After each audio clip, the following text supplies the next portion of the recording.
Яңалыклар чыгарылышы үз эшен башлап җибәрде. Студияда Лилия Гатина алга таба кайбер темалар турында кыскача. Бауыр Яман шишендә олауның заманча сулары хәзер Чаллыда яшәүчеләр өчен дә мөмкин. Әлеге процедура кемнәр өчен билгеләнгән? Яш Чаллы теләкләр чыршысы бөтен Россия акциясына кушылды. Кыш бабайның малайлары һәм кызлары нәрсәләр сорый? Бауыр Яман шишендә олауның заманча сулары хәзер Чаллыда яшәүчеләр өчен дә мөмкин. Яр Чаллы онкоүзәгендә иң заманча процедураларның берсен бауырны химия эмболизацияләүне башкара башладылар. Әлеге процедура кемнәр өчен билгеләнгән? Киләсе минутларда сөйләрбез. Операция өстәлендә Минзәлә районында яшәүче 57 яшьлек ир-ат пациентка ишәклек яман шише ачыклаганнар, операция ясаганнар, әмма вакыт узгач онкологлар бауырда метастазлар тапкан. Шишкә түгел йогынты ясау турында карар кабул ителә. Заманча дәвалау усуллары ярдәмендә 57 яшьлек пациентка беренче тапкыр Чаллыда Казан шәһәренең Республика клиник онкология диспансер табиблары җитәкчелегендә химия эмболизация үткәрелде. Помимо воздействия химии мы привносим ишемию, создаем ишемию в зоне образования. То есть не поступает кровь, не поступает кислород, питательные вещества, и образование потихоньку уменьшается размер. Химия эмболизация шишкә туры түгел йогынты ясау. Препарат туп-туры шишнең үзәгенә китерелә. Шишне туендыручы кан тамыры каплана. Бу метод дәвалауның нәтиҗәсен арттырырга һәм шул ук вакытта сәламәт тукымналарны сакларга мөмкинлек бирә. Данное высокотехнологичное вмешательство очень необходимо для пациентов, особенно для развития в челнах, потому что много пациентов, которые должны получать органосохраняющие, малоинвазивные, высокотехнологические вмешательства. И сегодня как раз очень уже успешно 2 клинических случая были проведены и показаны нашим коллегам для того, чтобы дальше можно было данное вмешательство внедрять в клиническую практику. Барлык процедуралар урынга ясалган анестезия астында бер тишем аша башкарыла. Бу җәрәхәтләнүне киметә һәм пациентның тернәкләнүен тизләтә. Данный вид операции поможет стать хорошей добавкой к основному виду лечения пациентов с поражением печени онкологического профиля. Поэтому мы достаточно активно будем развивать эту технологию, так как она имеет достаточно большие перспективы. Шул ук вакытта технология катгый адреслы кулланылачак дип билгеләделәр табиблар. Лилия Гатина, Сергей Вильданов, Яңалыклар. Хаялар тормышка ашырга тиеш. Яр Чаллыда янәдән теләкләр чыршысы бөтен Россия акциясына кушылды. Анда һәркем әкияти тылсымчы була ала. Шәһәр советы депутатлары, башкарма комитет хезмәткәрләре һәм шәһәр мэры Наил Мәгъдиев балаларның иң изге теләкләре язылган открыткаларны алды. Алар мөмкинлекләре чикле балалар өчен Асылташ социаль приютында тәрбияләнүче балалар. Кыш бабайның малайлары һәм кызлары нәрсәләр сорыйлар? Бу хакта киләсе минутларда сөйләрбез. Мэриядә теләкләр чыршысы барлыкка килде. Традицион уенчыклар урынына аны балаларның теләкләре язылган открыткалар бизи. Бу Асылташ социаль приютында тәрбияләнүчеләрнең һәм мөмкинлекләре чикләнгән балаларның иң кадерле теләкләре. Әкияти тылсымчылар ролендә шәһәр советы депутатлары һәм башкарма комитет хезмәткәрләре. Ежегодно участвую в акции, и мне очень приятно поздравлять деток с Новым годом, исполнять желания тех детей, которые находятся в трудной жизненной ситуации, которым необходима поддержка. И это очень-очень приятно поздравлять таких деток. Мальчик, зовут Ренат, попросил увлажнитель воздуха для дома с аромадиффузором и подсветкой. И мы обязательно исполним желание нашего юного челнинца. Берничә баланы кыска бер рәвештә булса да бәхетләндереп итәргә тырышабыз. Менә 3 балага без бүләкләр алып, бүләк итәбез. 3 кыз булды миңа бу юлы. Наушниклар, роликлар, косметичкалар.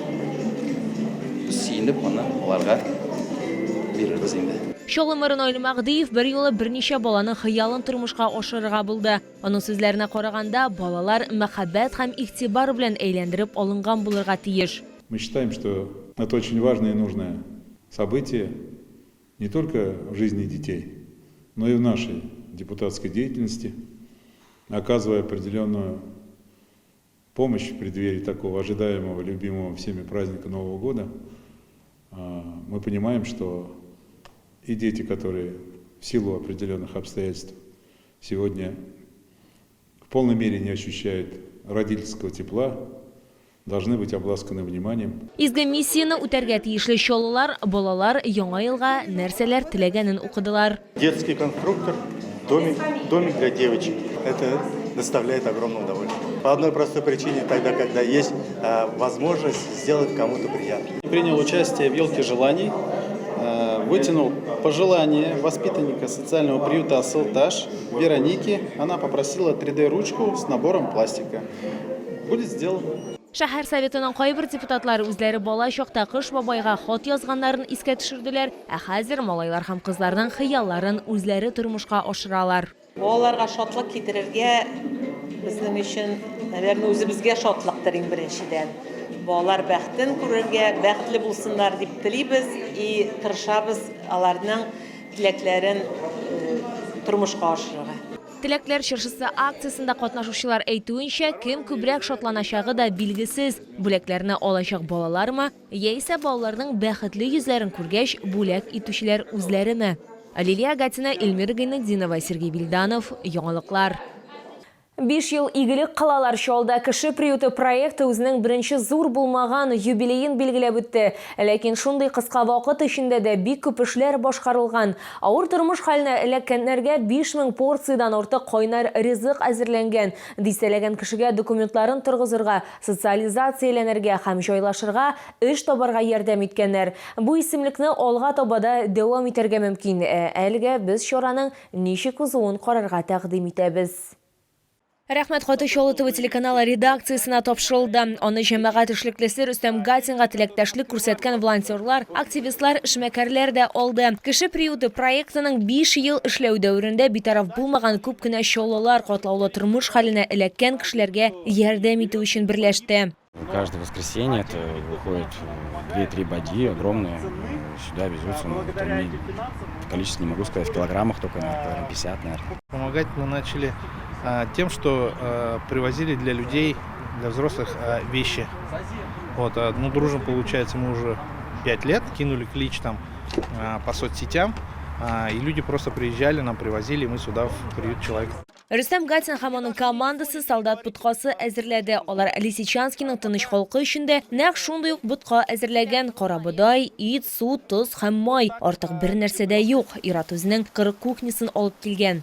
Есть, к сожалению, и слепые люди, которые к нам приходят. Не только те люди, которые только не могут кушать, но есть такие люди, которые не могут даже сами сюда дойти.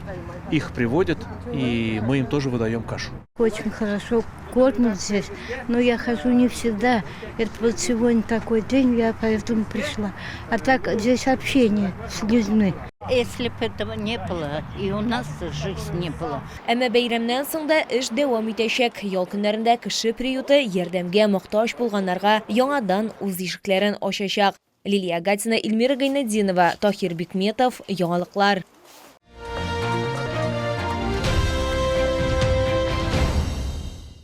Елның иң тылсымлы вакытларының берсе яңа ел якынлаша. Россиядә бәйрәм өстәленә иң тәмле әйберләрне кую кабул ителгән. Мәсәлән, кызыл улдык, иминлек, муллык һәм уңыш символы, аны Грин сәүдә үзәге адресы буенча урнашкан Камчатка балыгы һәм улдыгы күргәзмә ярминкәсендә сатып алырга була. Беренче кат керү Автозавод проспекты ягыннан.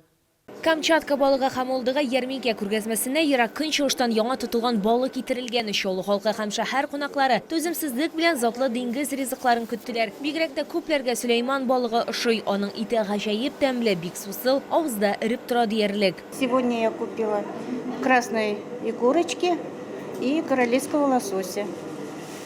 К Новому году сам Бог велел. Очень все вкусно. Приходя на выставку, покупаем постоянно королевский лосось, икру. Все очень вкусное. Сатып алучылар өчен Камчаткадан 35-тән артык затлы балык төрләре: майлы балык, тунец, палтус, омуль, кижуч һәм башкалар. Алар табигый яшәү тирлегендә тотылган.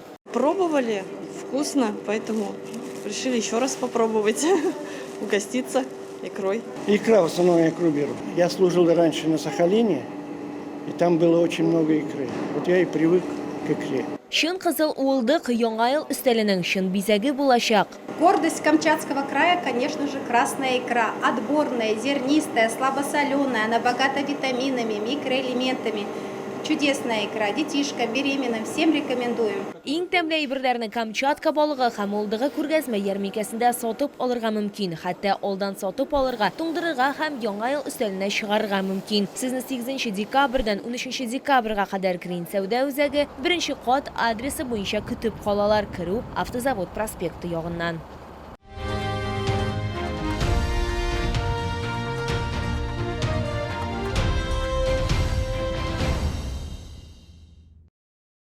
Бу сезгә җиткерәсе соңгы мәгълүматыбыз иде. Мин Лилия Гатина, сезнең белән сау булашам. Исән имин булыгыз.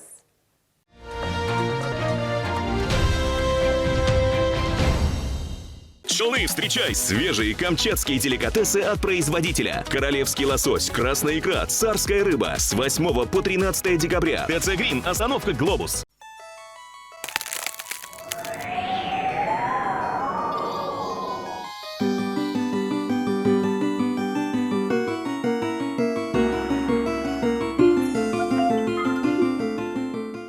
Что же подарить на Новый год?